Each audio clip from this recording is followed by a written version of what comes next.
and I had a small consulting practice too. And this talk isn't the most technical talk, right? It absolutely isn't, but we're going to talk about something that to me is kind of important, and I'm going to take a second to talk about why that's important. And I've spoken at a lot of conferences. I spoke here probably about 5 years ago. I spent the last couple of years outside of Washington, D.C. We're now back in Arizona. But what happened was a buddy of mine, this is last summer, a buddy of mine came to me. And I've never spent, in any talk I've ever done, I've never spent like the first 2 minutes talking about why I made a talk. I just kind of get up here and start talking and go right into it. But this time's a little bit different. So a buddy of mine came to me. He works for an agency that I will not name. And what happened is he messaged me and he's like, hey, I want to talk to you about a wireless issue I have to see if you can help me with that. I'm like, yeah, no, let's talk. And I had an idea of what it might be. And then when we got together and we talked, I was actually like dead wrong, right? It was something completely different. And what it was he had a confidential informant, someone who was working with a very, very dangerous group that I think everyone in here agreed is a bad group. And he was meeting with this informant and then leaving and going back to his job, back to his normal life. And he was worried about being followed from meeting with his informant. And he did not care about his own health. He thought like, no, I can protect myself. He was worried about his informant. He was worried that if someone followed him after meeting his informant, figured out where he worked, that now it would go very, very poorly for that informant, right? He was worried about his informant's physical safety. And he had heard me years ago speak about wireless and talk about the concept of using wireless to help tell if you were being followed. And so he's like, yeah. So he went to his agency's technical people and said, do you have anything like this? And they said, no. And so now he's reaching out to me, do you know of anything like this? And I'm like, no.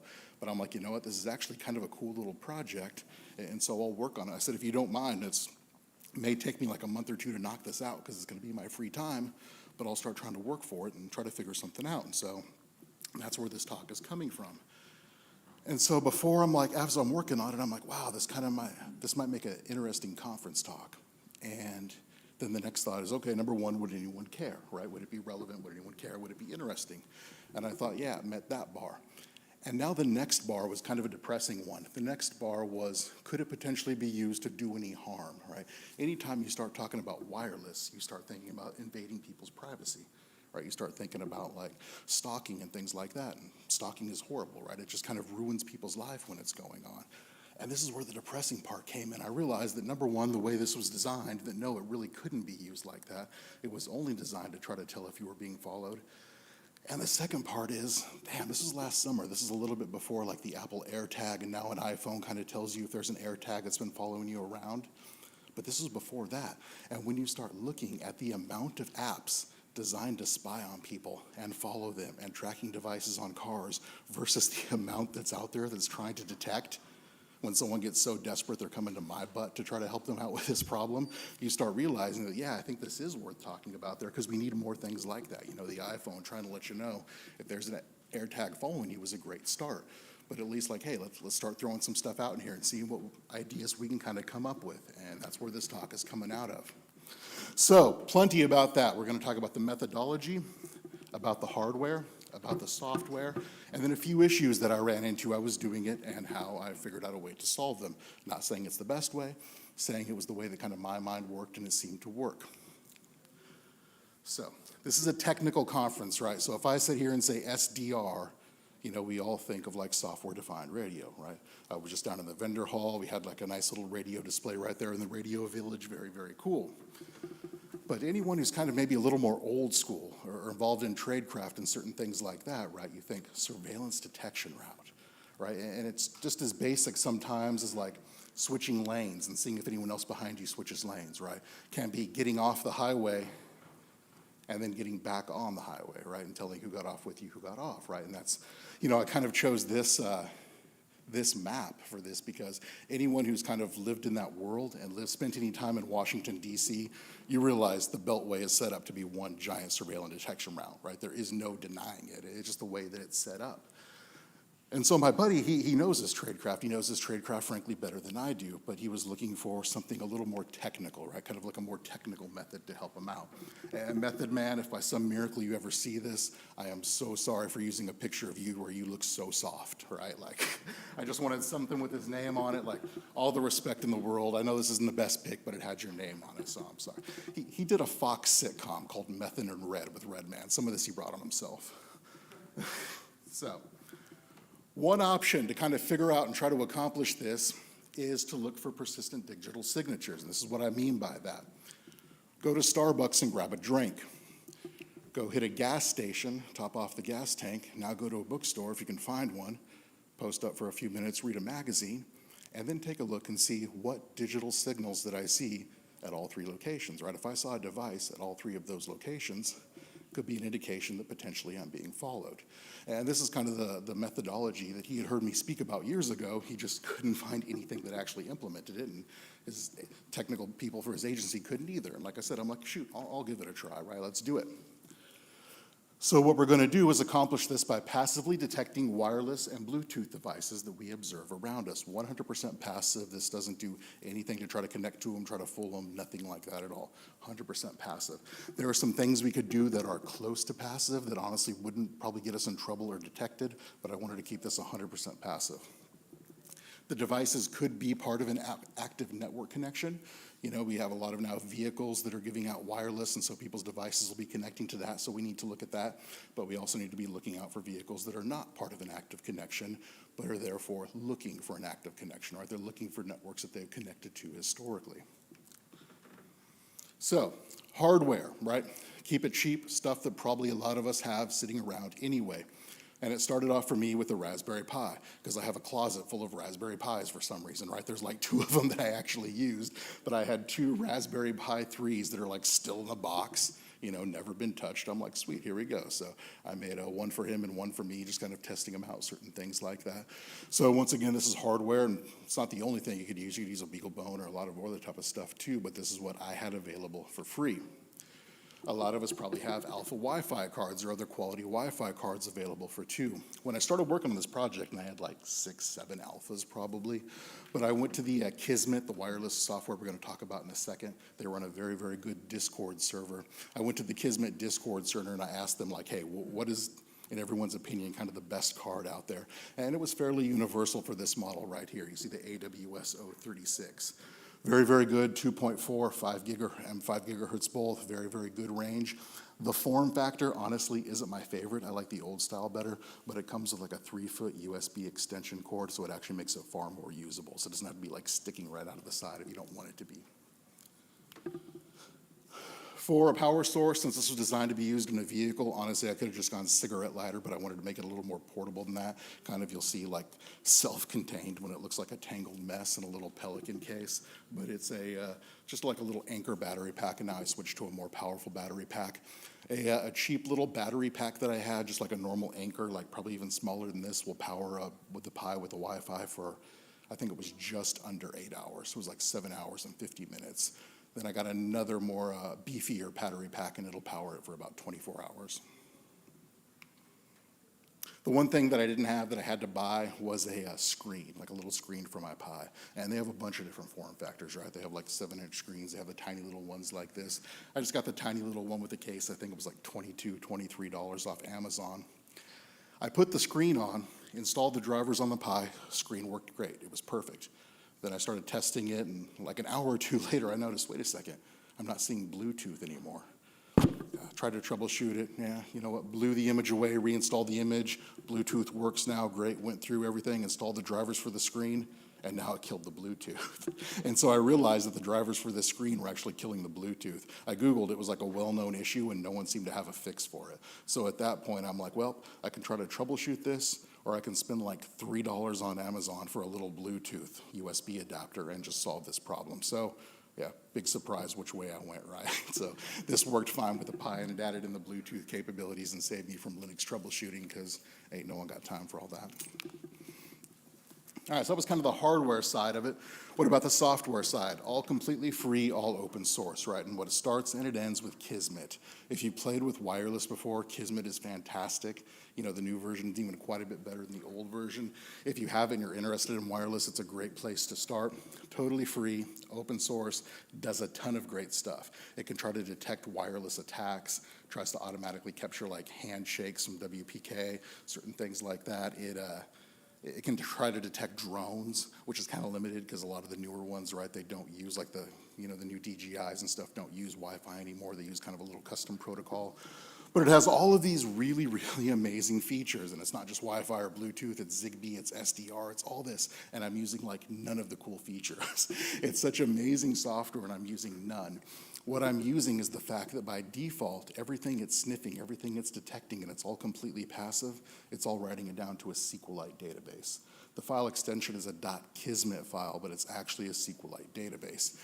You can have it generate PCAPs and other things as well. There's actually no need to, because if you're trying to do that on the fly live as you're capturing, it's more computationally expensive, right? It's more horsepower to try to be capturing in that format.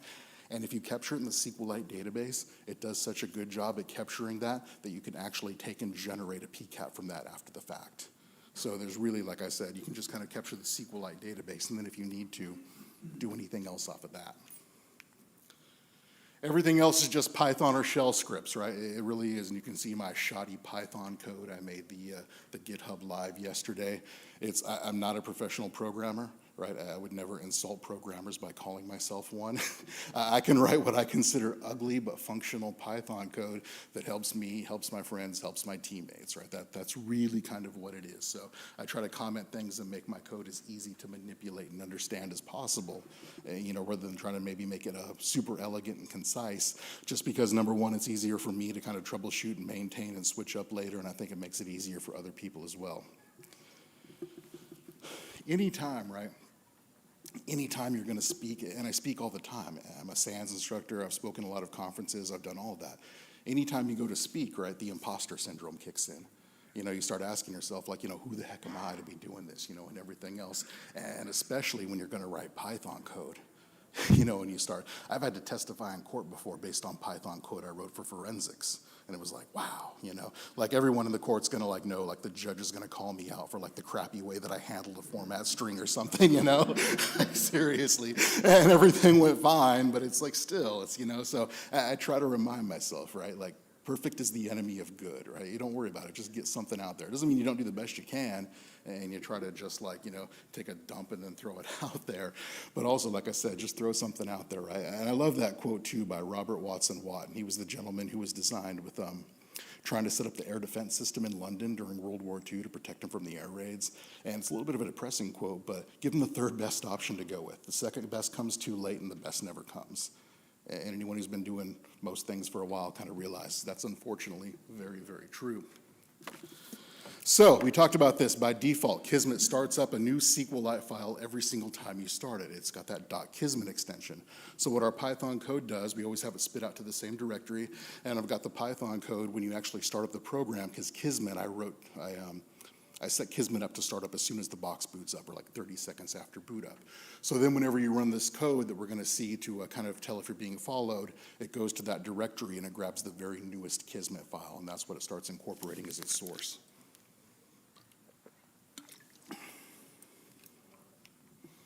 All right, so now what about the methodology, right? Kind of the fun part. There absolutely were some puzzles here. So, to see if there's any Wi-Fi or Bluetooth devices currently in the area, which I also saw 5 to 10 minutes ago, 10 to 15 minutes ago, and 15 to 20 minutes ago, right? Because conceptually, I thought like you go to location A, then you go to location B, then you go to location C, and you do that. But when you try to start executing it, you realize, no, you kind of actually needs to be rolling, right? It kind of does need to be rolling, especially if you're going to be driving around, certain things like that. We need that to constantly turn over. If there are any devices that I'm seeing right now that I also saw 5 to 10 minutes ago, 10 to 15 minutes ago, or 15 to 20 minutes ago, fire me an alert, right? Give me a little bit of information. Is it a Wi-Fi access point? Is it a Wi-Fi device? Is it Bluetooth low energy? What are we actually looking for? And right now you see this and you're like, wait a second. So you're telling me all the data is dumped in a database. And now you want, like, this is the world's simplest SQL query, right? Show me anything I'm seeing right now that is in the database in this time range, or this time range, or this time range. We actually can't do that, though. We really can't. It's not solvable with a simple SQL query, because at least in the normalized, there's a lot of data in the SQLite database in JSON. There's a lot of like nested JSON that we kind of need to step down to, and we'll see an example of that in a few slides. But as far as the fields that are normalized, for everything that it's seeing, like a Wi-Fi access point or a Wi-Fi client or Bluetooth low energy, whatever it is there, for a MAC address, it has the first time that it detected that, and it has the most recent time that it detected that, but it doesn't have everything in between. So it's not just as simple as saying, show me everything now, and then show me everything 5 to 10, that kind of that. We can't solve that in a query, but there is a solution. And once again, I'm not saying this is the only way to do it. I'm just saying it's the way that my mind kind of thought to do it, and it's to start making lists. So like I said, I have Kismet set up to automatically fire off as soon right after the box boots up. When you actually go to execute this code, and I'll show you my laughable GUI, like you'll have to take off your masks, you're laughing so hard at my horrible, horrible user interface. But if when that code starts up, it goes into that Kismet, that .kismet file, and it says, okay, give me a list of all the devices that I saw 5 to 10 minutes ago, last, 10 to 15, 15 to 20, and it takes those and it puts them in a list. Now it initializes a list of current devices that I'm kind of seeing around me. And now every minute, I add any devices that I'm seeing into that current device list. Like I said, this needs to be rolling if you're going to be using it on like a 2-hour drive or something. So every 5 minutes, we take the current list, and now we make that the new 5 to 10 minute list. The old 5 to 10 minute list becomes the 10 to 15 minute list, so on. We drop the 15 to 20. And that just continues on a loop, because at every minute it's looking for new devices. Every 5 minutes it kind of rolls over and does that. Like I said, not saying it's the best way to do it. It was just the way that kind of my mind thought to do it. Every minute we grab the devices that have been seen in the previous 60 seconds, see if any of them are in the 5 to 10, 10 to 15, or 15, 20 minute list, and print an alert to the screen if so. So, we don't want to alert on ourselves, right? Yeah, it's like just kind of like common sense. And if you've ever like played in this world in the signals intelligence stuff, and like if we all were meeting together before we were going to like go do a mission, what we would all do, right, is we would all like, okay, does everyone have their own devices they're going to take with them right now and turned on? Everyone got that? Okay, cool. Now I'm going to basically push a button and make an ignore list of every device that I'm seeing so far. And now that's basically going to be a list of devices, whatever else, that I don't care about going forward, right? That way we don't alert on ourselves. So we added in the same functionality, right? At any point, you can create or delete an ignore list of every MAC address that you've seen in that latest Kismet file. And so that way, like I said, if you're going to be driving somewhere and once you're there, then now's when you're going to kind of get worried. You can fire this up, let it go on your whole drive there, and now when you start getting close, you can create that ignore list of everything you've seen so far, because you don't really care about that. So once again, not saying that was the only way, but this is pretty standard in kind of the signals intelligence and certain like that world, so we definitely needed to add in this functionality. So, wait a second. How do you do all this on a tiny touch screen? All right, imagine you're driving, right, to do something, and now you have this like tiny little 3.5-inch Raspberry Pi touch screen. And let's be honest, what do we need, right? This needs to be like the world's ugliest, most basic Fisher-Price My First GUI. Like, that's what we need here. So, like, don't laugh. Right? Just kidding, you can totally laugh. Like, I would lose respect for you if you didn't laugh. But this is kind of the, you know what's sad? You know what's sad? I think I was sober when I wrote most of this. Like, that's, I wish I could at least tell you, like, listen, I was 3 old fashions in, right? Don't judge me too harshly. But I actually think I was sober. I wasn't sober for, like, a lot of the code, but for this part, I actually think I was. But, I mean, like I said, seriously, think about it. Like I said, if you're driving around and certain things like that, this is the best way that I can think of on the screen. Taking more time in it, I'd probably maybe make something a little more elegant, but I mean, even with my big finger, I can still kind of sit there with a little stylus or something, and I can still hit the buttons to check the status. What it does is just pops open a little window, and it checks to make sure that you have a wireless device that's in monitor mode, right? We have to be able to put it in monitor mode to do this, and it checks to make sure Kismet is running. If it detects those things, it displays that knowledge in green. If it doesn't detect those things, it displays it in red. So check and status kind of does that. Just makes it very, very simple, green or red, to know that everything's good to go. create ignore lists, delete ignore lists, and then run chasing your tail, which was just the name that I called my Python code.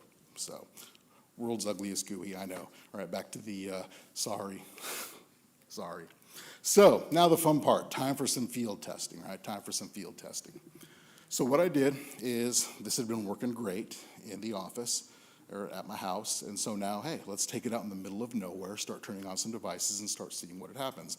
And it's actually like a year ago when I was living in Washington, D.C., it's easier said than done, like to go out in the middle of nowhere, right? But that's one advantage of Arizona. I can very, very easily go out in the middle of nowhere. There's a big desert all around us. So I went to the middle of nowhere, no one else around me, started turning on some devices, and I saw a squat, right? Everything was working fine as I was testing it before, but when I took it in the middle of nowhere, I saw nothing. I'm like, okay. So, but I was still capturing the data. So I went back home. I took the data that I had captured, converted it to a PCAP file. The Kismet gives those utilities right there. It's very, very simple. And I loaded it up in Wireshark, and this is what I saw, right? And I played with wireless before, and so I knew that, right, modern devices for the past, several years now start trying to randomize a MAC address. It's like a safety sake, right? I knew MAC address randomization was a thing.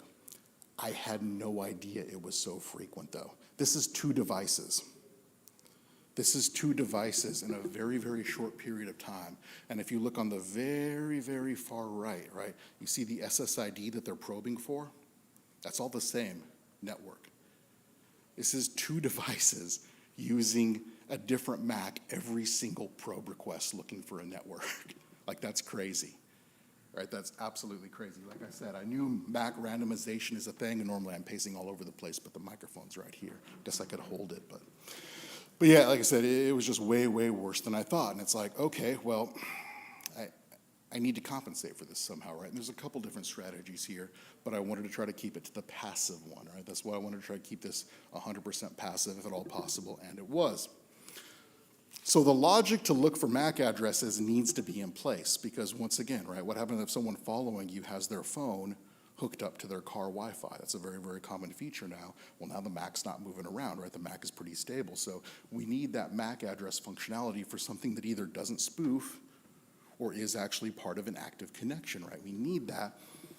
But now we're going to have to also add in some functionality to look for things that aren't part of an active network connection, right? And so therefore, it's like, all right, well, a wireless device by default, right, if it's not part of an active connection, it's going to be looking for an active connection, right? What have I connected to before?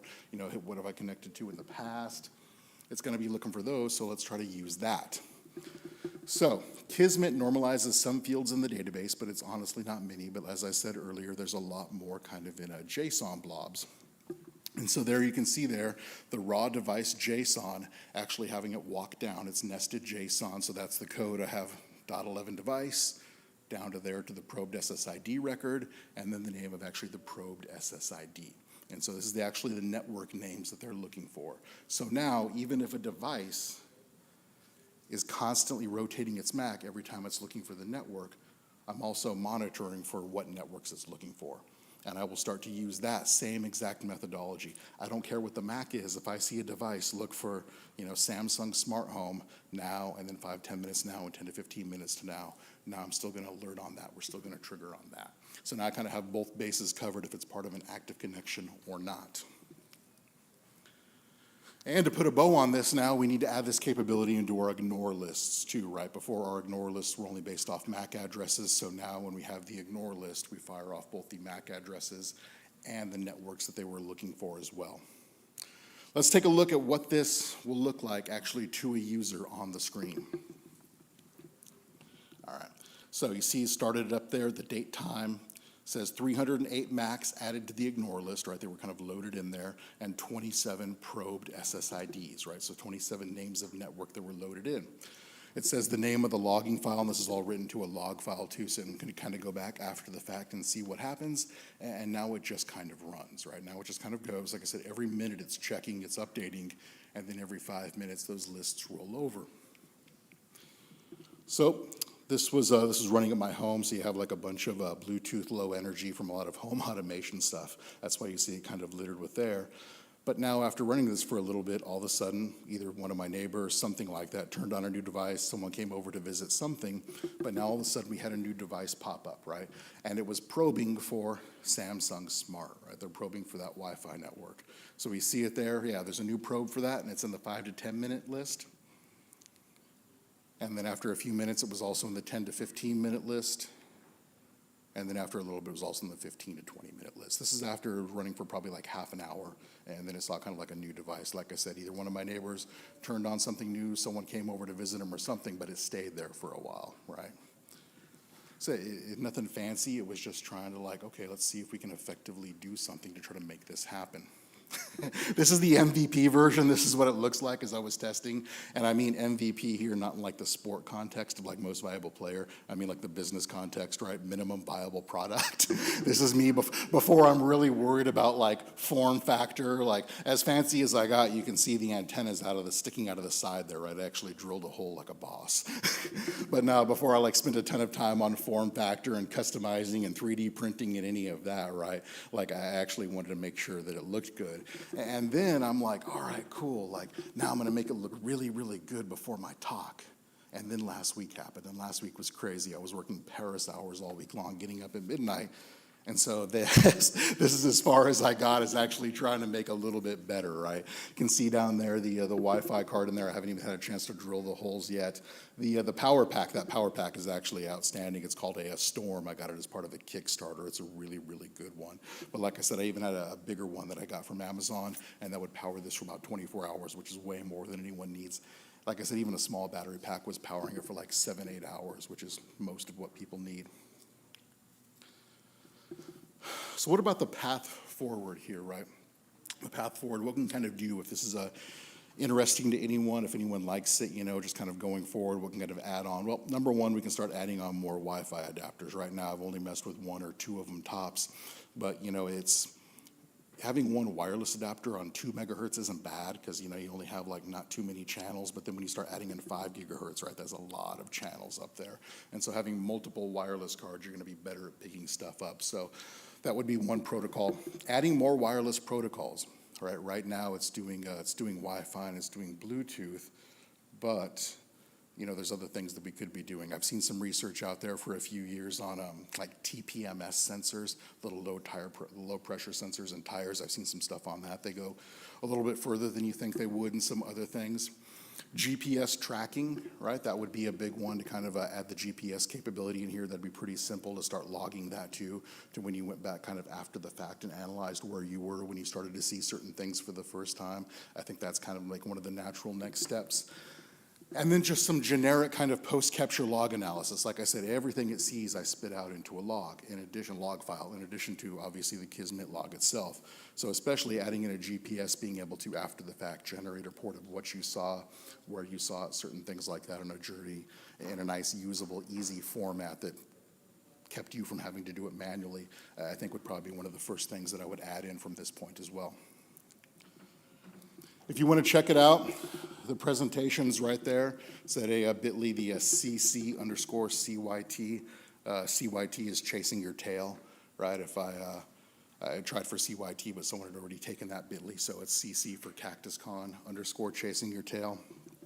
And the code, if you want to laugh at it, is right there. My GitHub name is AZMatt. It's chasing _your tail. I had someone like 2 nights ago ask me for my GitHub name, and I'm like, yeah, it's AZMatt. I'm like, if you see like that I have like a little badge for being an Arctic code contributor somehow, but the Python code looks like it's not even worth the tape that it's saved on, like you're in the right place. You're absolutely in the right place.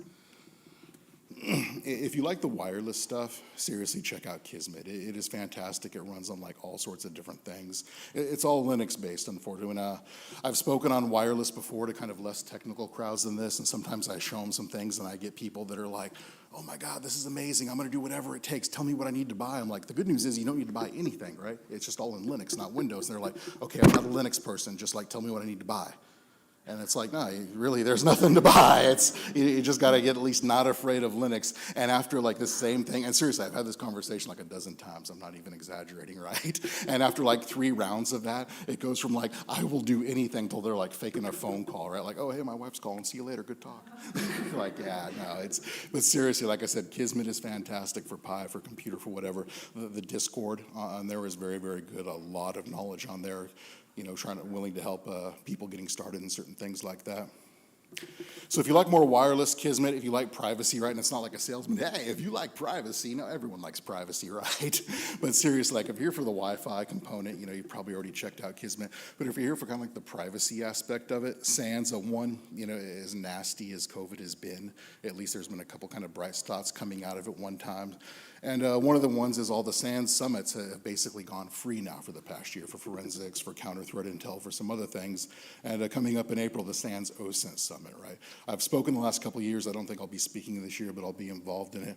But they usually have some pretty good talks on not only open source intelligence, but there's also some privacy themed talks as well. So, and they have the historical ones all up there that are there to watch for free too. So like I said, if you're here for kind of like the privacy kind of aspect of this talk, if that's what's relevant to your interest, there's probably a couple talks there that you'll like, and it's free. I think it's in the past, last year it was 2 days. I think this year it's going to be 1 day, but it's going to be like all day long, like they're starting up on European time and having stuff for that, and then like rolling all the way through like the US time and stuff like that. So yeah, I think at that point it's like technically a marathon, like we're raising money or something.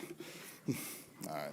Special thanks to Mike Kershaw. He's the developer of Kismet. I had a couple questions and I was working on this and I could reach out to him and he was nothing but super helpful. And like I said, talking about like, don't even waste your time doing a PCAP, right? You can do it after the fact. It's just computationally expensive for no reason whatsoever. And then I think 2 of the biggest kind of wireless gurus that I know, Dominic, Wright, Singe on Twitter. I miss you, brother. I'm hoping you can get back to the US this year for Black Hat DEF CON. He's South African based. And then Josh Wright, another kind of Wi-Fi guru who when I have a question about something, before you even start down a road to something, it's nice sometimes to talk to someone just to make sure like, hey, this is what I'm thinking of doing. Does this pass a smell test to you, right? Or even just as important, right? Like, why am I going to spend time doing this if someone else has done it before? Are you aware of someone else kind of completing a similar project in the past? If so, I won't even kind of go down that road, right? So, and that was it. I told you I wouldn't keep you all late, right? Told you he was running long. So thank you all so much. It was fantastic.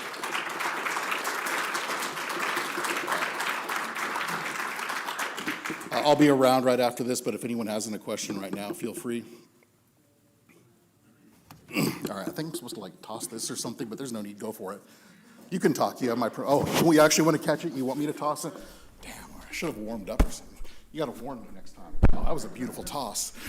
So you're saying that there's a database, right, a SQLite database. So if you're in a very heavily populated area for a few hours, what's the size constraints that you're going to find with that SQLite database? Yeah, it's a great question. So the question was, if you're in a very, very heavy populated area, it was like, does that SQLite database get out of control? It really didn't seem to, believe it or not. It really didn't, and I was running this for a decent amount, kind of a long period of time. I never had an issue with it getting too big or meeting up with exfil. It's not going to be super tiny because, like I said, the data is granular enough to generate a PCAP afterwards, which is like, it's not saying something. So I think I would design it probably slightly differently if I was planning on leaving it somewhere for 24 hours or more at a time. I'd probably design it to automatically roll over, restart at the end of the day. But when I was testing the battery life, I would have this thing running for 7 hours with no issue. So yeah, and I apologize for not remembering like the exact size, but I never ran into an issue with it. But like I said, it's not like 16K or something because there's actually a lot of data in there. So no. Oh, right there. Short toss. You got to toss it too. I tossed it. You got to toss it. Come on there. Thank you. Fascinating talk, especially considering you could trace the SSIDs back to the people who might be surveilling you. I did have a question about MAC randomization. Do the OUIs ultimately, when they do that, do they trace back to the same vendor? I would assume they do, but I don't know. Yeah, that's a great question. As far as the MAC addresses, and it's going to vary between different devices, but if you look at that, that is a smorgasbord. This was 2 devices. And yeah, no, it's an absolute smorgasbord of stuff out there. So I think it's going to randomize for, in this case, these devices. I think for others, they might stick to their OUIs to try to be a little more well maintained, And honestly, too, like I said, my goal was to keep this passive. But let's be real, right? If I was like seriously concerned about trying to, which is another possible path forward, right? And then one in there that I didn't mention. One possible path forward, right, is if someone's following you, trying to figure out who it was that was following you. And if the SSID they were probing for was unique enough, that's possible. One time I was speaking to a government agency on dark web. The dark web, ooh, scary.